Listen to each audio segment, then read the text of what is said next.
কেউ একজন বলেছে ভাইয়া পরিশ্রমী কিভাবে হব। পরিশ্রমী হওয়ার জন্য তোমার কিছুই না, মানুষ হচ্ছে ধরো একটা অভ্যাসের জিনিস। মানে ধরো তোমরা ব্রেক চাইতে চাইতে তুমি জানো হচ্ছে এই টাইমে ব্রেক দিব, সেজন্য তোমার মাথায় ব্রেক ঘুরতে থাকে। আমি ধরো করতাম কি, আমি যখন তোমার ছোট ছিলাম আর কি, বিশেষ করে ধরো 7 পর্যন্ত আমার কাজ ছিল আমি পুরা দিন খেলাধুলা করতাম। একদম সকাল থেকে ধরো সকাল 9টায় আমি খেলতে চলে যেতাম। স্কুল থাকলে ভিন্ন কথা, স্কুল থেকে এসে আমি ঘুমাতে পারতাম না, খেলতে যাবো এই চিন্তায়। মানে ক্রিকেট খেলতাম, মানে তখন বেশি খেলতাম ক্রিকেট, এখন খেলি হচ্ছে ফুটবল, টেবিল টেনিস এখন সবই খেলি। তো তখন হতো কি, আমি একদম খেলার জন্য পুরো একদম আমি ভালো খেলতাম, মোটামুটি বেশ ভালোই খেলতাম ক্রিকেট ছোটবেলা থেকে। একদম ছোটবেলা থেকে আমাদের পুরা ফ্যামিলিতে আমি মনে হয় ক্লাস 5-এ বৃত্তি পাইনি ফার্স্ট বার। মানে এতই খেলাধুলার পিছনে টাইম দিছি। 7 পর্যন্ত হচ্ছে তোমার কি খুব বাজে অবস্থা, খুব বাজে অবস্থা। মানে রেজাল্ট কেমনে কেমনে জানি মোটামুটি ভালো করতাম, মানে কি শুরুর দিকে থাকতাম, 1 2 3 4 এর ভিতরেই থাকতাম। ওই তো মফস্বলের একটু পড়ালেখা করলে ভালো রেজাল্ট করে। তখন ছিলাম পটিয়া মডেল হাই স্কুলে, মানে আমাদের বাসা তো চিটাগাং। এরপর 9-এ এসে গেছি কলেজের। 8-এ থাকতে আমাদের সময় একটা স্যার ছিল, তো আর ওই যে হাফেজ স্যার নাম। তো পটিয়া স্কুলে হচ্ছে ক্লাস 8-এ তখন যে ট্রেনিংটা তোমার ওই বৃত্তি পরীক্ষা, তখন ছিল বৃত্তি পরীক্ষা, ওইগুলার যে কোচিংটা হতো এত যন্ত্রণাময়, 9টা থেকে শুরু করে 5টা পর্যন্ত। তো উনি হচ্ছে ওই সময় বলতো যে কোনো ভাবে কষ্ট করে হচ্ছে পড়তে হবে, যদি ঘুম আসে, আমার তো প্রচুর ঘুম আসতো, চোখে নাকি তেল দিয়ে, আমি এটাও অ্যাপ্লাই করছি। এরপর হচ্ছে কি সকালে 5টার ভিতর উঠে যেতে হবে, 5টায় উঠে পাউরুটি চা যেটা পাই বানাই, বলছে বাসায় হচ্ছে বানাতে, মানে বানাই যে কোনো ভাবে কি খেয়ে পড়া শুরু করে দিতে। করতেছি এমন করতেছি, করলাম, 1 দিন করলাম, 2 দিন করলাম, 3 দিন করলাম। এরপর হলো কি তোমার, মানে এমনি যখন 3 দিন করছি, পরের দিন দেখতেছি আমি ওই কাজটা না করলে আর ভালো লাগতেছে, মানে আমি ওই টাইমে উঠে যাচ্ছি। মানে মানুষ হচ্ছে এমন একটা জিনিস, যেমন হচ্ছে কুকুরকে দেখবা, তুমি ধরো খাবার দিচ্ছ, খাবার দিলে তুমি ধরো একটা কুকুরকে রাস্তায় ধরো গিয়ে রাস্তার কুকুর খাবার দিচ্ছ, 1 দিন 2 দিন 3 দিন গেলে পরের দিন দেখবো ওই টাইমে ও হাজির হয়ে যাবে। মানুষ হচ্ছে এর চেয়েও বেশি খারাপ, মানে কুকুরের চেয়েও মানুষের এই বৈশিষ্ট্যটা ভালো। তুমি দেখবা হচ্ছে তুমি পড়তেছো, পরের দিন তোমার বডি অটোমেটিক দেখবা হচ্ছে তোমাকে, তুমি পড়ায় মনে বসে থাকবা, পড়তে থাকবা, মোবাইলকে ফেলে রাখবা, মোবাইল দূরে রেখে দিবে। যখন ক্লাস করতেছো, ক্লাসরুমে মোবাইল দূরে। তোমার কল দিলে কি হবে, তুমি কি হয়েছো, তোমাকে কল দিয়ে খুঁজে না পেলে কি হবে, দেশ উল্টে যাবে, কিছুই উল্টে যাবে না।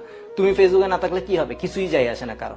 মানে ঘটনা বুঝতেছো? তাহলে তুমি যখন এটা পড়তেছো, পড়াগুলা একটু ধীরে ধীরে পড়া হচ্ছে তোমার মজার জিনিস। পড়াটা এখন অনেকে মনে করবো হচ্ছে পরীক্ষা পড়তেছি কিছু বুঝতেছি না, আরে পড়া তো যখন মানে তুমি পরীক্ষার জন্য পড়লে পারবে না, তোমার পড়ার মজাগুলো নিতে হবে, জিনিসগুলো যখন বুঝতেছো, এই যে করতেছো ধীরে ধীরে দেখবা হচ্ছে তোমার ভিতরে একটা ইন্টারেস্ট জাগবে, তখন দেখবে তুমি করতেছো আরো ভালো লাগবে। আর এই কাজটা যখন তুমি করবা, দ্যাট মিনস ধরো আজকে পড়তেছো, একদম তুমি চিন্তা করছো উঠবা না, বা একটা শিডিউল করে পড়তেছো, মোবাইল দূরে সরাই রাখছো, একদম কোনো কিছু, কারো বিয়ে আছে তুমি যাবা না, কিছু করবা না, এমনি করে 3 দিন পরো, 4 দিন পরো, 1 সপ্তাহ পরো সিরিয়াস দেখবা তুমি পড়ার ভিতর হচ্ছে একটা কি ঢুকে যেতে পারবা। তো আমি হচ্ছে ক্লাস 8-এ এসে এই জিনিসটা করছি। ক্লাস 8-এ আমার রেজাল্ট অনেক ভালো হওয়া আরম্ভ করছে। এরপর সবচেয়ে মারাত্মক যেটা হচ্ছে চিটাং কলেজের স্কুল, আমি জানতাম হচ্ছে সবাই মারাত্মক লেভেলের স্টুডেন্ট।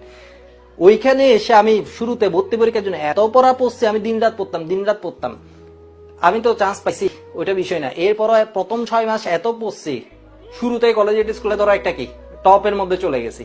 এরপর কোচিং এ হতাম, প্রত্যেক পরীক্ষায় ধরো ফার্স্ট সেকেন্ড এরকম, মানে আবার শিফট যেগুলো ছিল আর কি, ওইখানে আমি ধরো হাইস্ট, এমন হতো যে ম্যাথ দিছে আমি দ্রুত করে ফেলতেছি।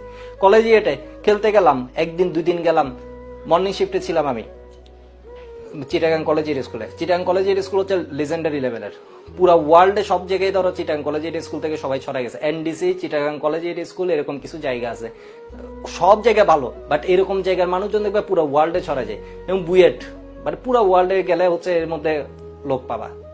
চিটাগাং কলেজের স্কুল হচ্ছে চিটাগাং, মানে ধরো এর থেকে ধরো সব প্রায় লিজেন্ডারি লেভেলে বাংলাদেশে যত বাইরে আছে এর মধ্যে অনেকে আছে হচ্ছে চিটাগাং কলেজের স্কুলে। বিষয় এখানে আমি জানতাম হচ্ছে এটা খুব মারাত্মক লেভেলে, আমি হচ্ছে ওর আইডিয়াটা আমি ধারণাই করে রাখছি ও অন্য লেভেলে, এটা ধরো অন্য লেভেল টাইপের। সেই জন্য আমি নিজের লেভেল বাড়ানোর জন্য প্রচুর পরিশ্রম করছি। মানে ওই সময়টা কলেজে এটা খেলতে গেলাম, 1 দিন 2 দিন খেললাম, পরে বুঝলাম হচ্ছে না, আমি খেললে রেজাল্ট ভালো করতে পারবো। খেলতেছি আমি মানে কি করতে পারছি ভালো, পড়ার দিকে টাইম দিতে, আমি পরের দিন জোর করে চলে গেলাম বাসে, এরপরের দিনও জোর করে চলে গেলাম। রেজাল্ট আসলো হচ্ছে এরপরের এক্সাম যেটা হলো, অনেক বেশি মার্কস পেয়েছে। যখন 9-এর ফাইনাল হলো, 10-এ এসে তো আমার ধর টেস্টে ছিল কলেজে হাইয়েস্ট মার্ক, এমনি পয়েন্টের দিক দিয়ে আমি বাংলায় 0.5-এর জন্য পিছিয়ে গেছি, আর নয় পয়েন্টের দিক দিয়ে আমি কি কলেজে মার্ক তোলা, তোমরা যারা পড়ো জানো হচ্ছে খুব কষ্ট ছিল আর কি, মানে যারা চিটাঙে ছিল বা অনেকে জানবা কোনো ওইটা বিষয় না, আমি বলতেছি এটাই হচ্ছে বিষয়।